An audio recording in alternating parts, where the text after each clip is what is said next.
Hey guys, it's Mallory with Mallory Jo Mindfulness, and today we're going to be talking about mental health and our relationships, and this is part 1, boundaries. Before I delve into our topic for today, I want to remind you guys that I'm not a trained professional, a psychologist, therapist, anything of the sort. I simply teach from my own experiences what has worked for me and what has worked for my loved ones. With that said, you're welcome to take my advice, use it and love it, and you're also allowed to completely not agree with it. Totally up to you. Okay. Let's talk about self-care. One thing with self-care is it sounds a lot like the word selfish, but the two things are actually complete opposites. You know what a lack of self-care looks like in relationships? It looks like a lot of resentment, judgment, and selfishness. But when we make room for self-care and make sure our needs are taken care of, it can look like love, compassion, and acceptance. Setting boundaries is a huge part of this self-care. Often, boundaries get a bad rap for being hurtful, selfish, or threatening. I think this is because they've often been used in a way that they shouldn't be used, but in reality, boundaries are actually very loving and they're very simple. They're not super dramatic, and they're something that can really help us to improve our relationships with each other.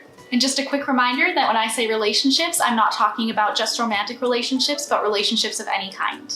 Setting these boundaries is really going to help those of you who are aware that your loved one who may have anxiety or depression or another type of mental illness is really struggling and you want to do everything you can to help them. This is especially for you because you love them so much that sometimes you let your own care and your own needs fall by the wayside. Let me give you a quick example of what setting a boundary might look like. One time when my husband and I were dating, I was having a really terrible day.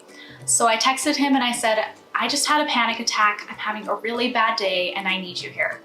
Now my husband was at work at the time, and so he responded and said, I'm sorry, I can't leave work, but I can talk to you on the phone.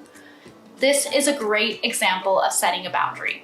It wasn't anything dramatic and it wasn't anything that needed a ton of explanation, but he told me, I'm sorry, I can't do that, but I can do this. Extremely loving. Now let's talk about why a lot of you may avoid setting a boundary, even one as simple as this one, with your loved one who may struggle with mental illness. A lot of times we react really poorly, just like I did in this situation. I really wanted Ben to come home. I wanted him to be with me, I wanted him to hug me, and I wanted him to be there right now on my terms because I was only thinking of my needs at the time. So I proceeded to tell him he was selfish. In my head, I was thinking he was a bad boyfriend, and I was really angry. I took it very badly. I want to let you guys know that just because putting a boundary into place might be taken poorly by the other person doesn't mean that it was the wrong thing to do. Sometimes they're not going to be okay with it, but that's okay. Because guess what setting this boundary does?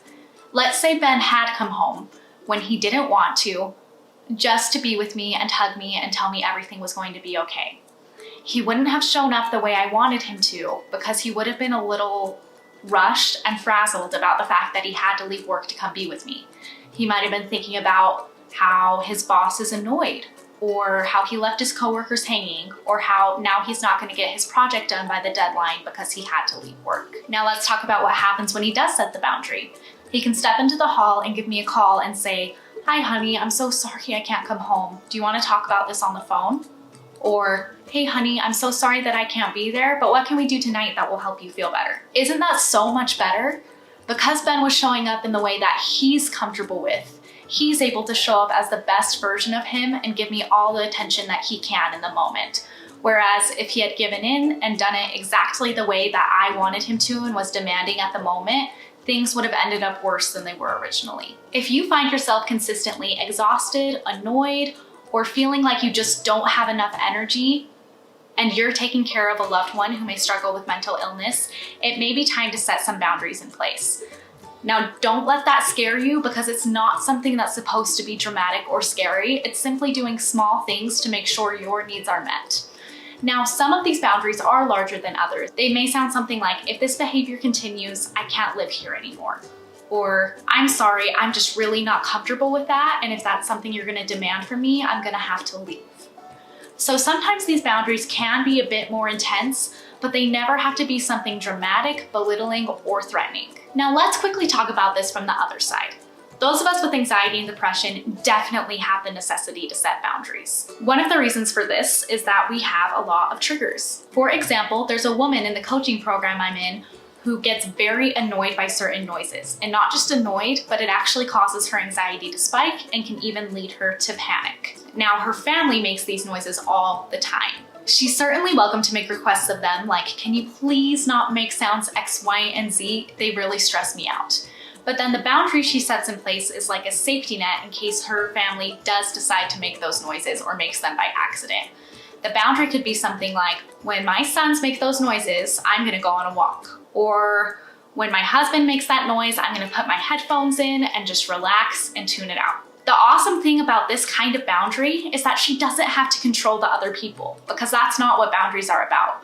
Boundaries are about controlling ourselves and holding ourselves accountable for taking care of our own needs. Okay, I hope you guys learned a little something today, and I hope that it can help you. If you have any questions about a specific situation in your life, feel free to DM me. But like I've said, I'm not a trained professional, but I can certainly give you my 2 cents about what I would do in the situation, or what might make you feel more comfortable setting this boundary. I'm going to post a podcast below if I can figure out how to do that and link it to this post. And it's with Natalie Clay and Jody Moore, and they can teach you a whole lot more about boundaries than I know, and they explain it super clearly, and they talk for a lot longer than this 8 to 10 minute video. Go ahead and give that a listen if this topic interests you. I want you guys to stay tuned for part 2. I'm gonna be talking to those of you who struggle with a mental illness and about the expectations we place on others and how that is actually hurting our relationships.